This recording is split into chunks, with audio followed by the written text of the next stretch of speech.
سیدنا حضرت عثمان غنی رضی اللہ تعالیٰ عنہ کی خدمت میں ایک شخص حاضر ہوتا ہے اور وہ بری نگاہ سے دیکھ کر آیا تھا.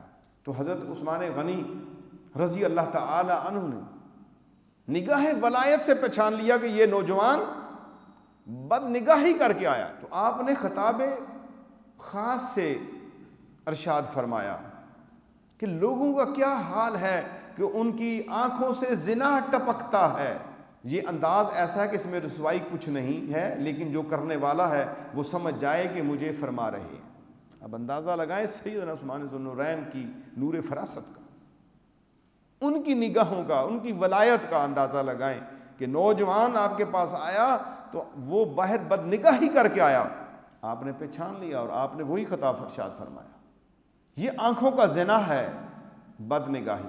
اور اہل کشف نے یہاں تک لکھا ہے کہ بد نگاہی سے آنکھوں میں ایک ظلمت پیدا ہو جاتی ہے، جس کی تھوڑی سی بصیرت ہوگی پہچان لے گا اس شخص کی نگاہ پاک نہیں.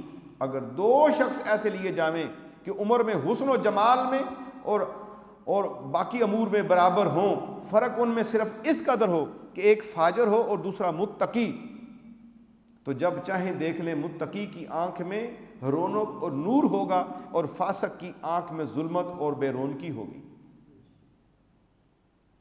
بے شک جو ہے وہ فاسق امیر ترین ہو، دوسرا عبادت گزار غریب ترین ہو، لیکن جو نگاہوں کی حفاظت کرنے والا ہے اس کی نگاہوں کے اندر اللہ ایک خاص نور رکھ دیتا ہے.